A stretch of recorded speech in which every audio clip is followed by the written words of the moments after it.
구독자 여러분, 우리나라 역사상 가장 성군으로 꼽히는 인물은 시대의 명군 세종대왕이죠. 그 위대함은 한글 창제 하나만으로도 조선조 모든 왕의 치적을 뛰어넘는다고 하지요.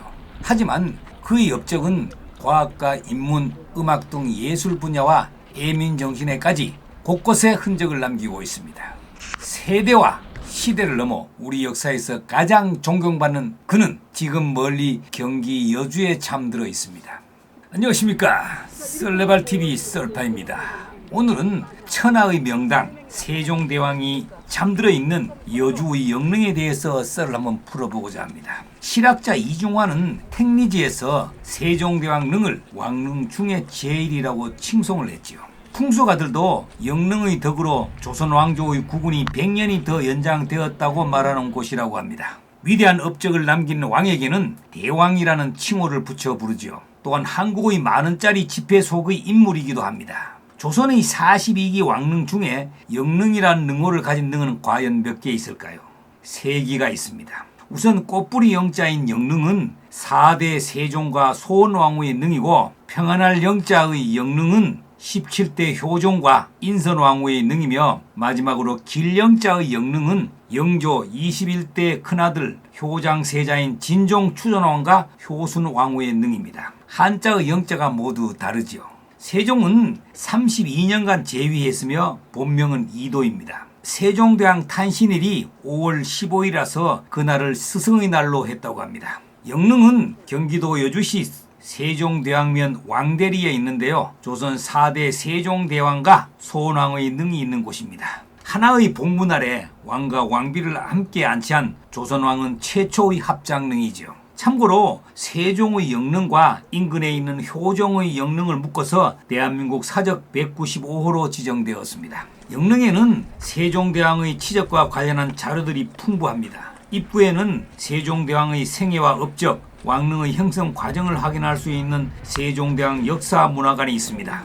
정문을 들어서면 영릉으로 가는 길 주변에 소나무들이 유난히 푸르러 능을 찾는 이들의 마음을 청결하게 해줍니다. 대왕광장에는 책을 펼치던 세종대왕의 동상이 있습니다.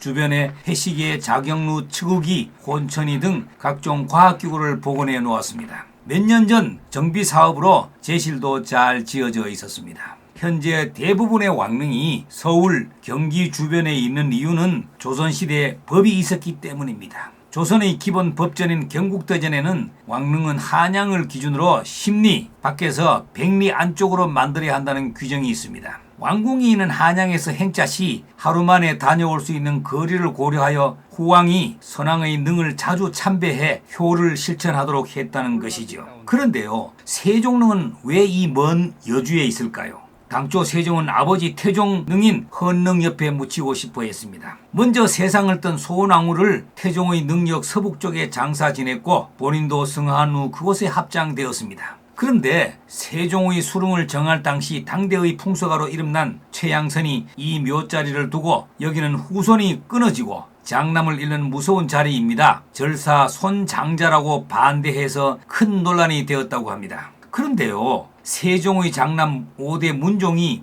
즉위 2년 만에 승하했고, 문종의 장남 6대 단종 또한 계유정난 이후에 비극적인 최후를 맞이했지요. 세조의 장남 의경세자가 20세에 사망하고 예종의 장남 인성대군이 1세에 요절했습니다. 이에 따라 능의 자리가 불길하다 하여 천장할 것을 예종 때에 추진합니다. 이장할 묘소를 찾아 한양에서 지금 거리에 좋은 자리를 골랐는데 그것이 바로 이곳 여주였습니다. 하늘의 신선이 하강하는 천성 강탄형 자리가 이곳이었던 것이죠. 그러나 이 자리에는 이미 임자가 있었는데 광주이시 이인손의 묘가 있었습니다. 이인손이 세상을 떠나기 전에 지관은 자신이 알려주는 내용으로 유언을 쓰는 조건으로 묘의 위치를 알려주었다고 합니다. 첫째는 묘태가뼈에 흐르는 개울에 절대로 다리를 놓지 말 것이며, 둘째는 제실이나 사당근의 건물을 일체 짓지 말라는 것이었습니다. 후손들은 처음에는 이 유언을 지켰으나 이어서 정성 판서가 쏟아져 나오니 가문이 격에 맞게 제실을 짓기로 결정하였지요.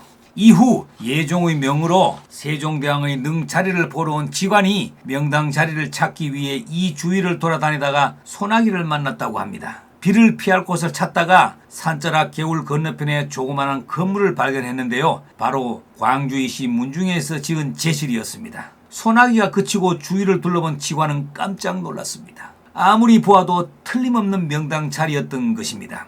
이인손의 묘택임을 확인한 지관은 고심하다가 이 자리에 있는 묘택이 있음을 고하면서 세종대왕의 능자리로 추천을 하였습니다. 그리고 그 자리는 군왕의 능으로는 적합하지만 정성의 묘로는 과분하다는 뜻을 전했다고 합니다. 예종은 광주이시 가문에 많은 재물을 하사하고 조선의 어느 곳이라도 묘를 쓰라고 하였지요. 이인손의 묘를 파내어 유해를 드러내니 그 밑에 이 자리의 주인이 나타나면 이곳에서 연을 날려 하늘 높이 떠오르던 연줄을 끊어 연이 떨어지는 곳에 묘를 옮기라고 적힌 편지가 있었습니다. 후손들이 이곳에서 연을 날리자 서쪽으로 약 10리 밖에 떨어졌고 그곳에 이인손의 묘를 썼다고 합니다. 현재도 그곳은 연이 떨어졌다 하여 연당이라 부르며 연이 떨어진 장소는 바로 연줄이 지금의 능서면 신질이라고 합니다. 세종의 무덤을 왕궁에서 200리나 떨어진 여주 땅에 쓴 것이 바로 이곳이 천하의 명당이기 때문이라고 합니다. 이 영릉의 지세는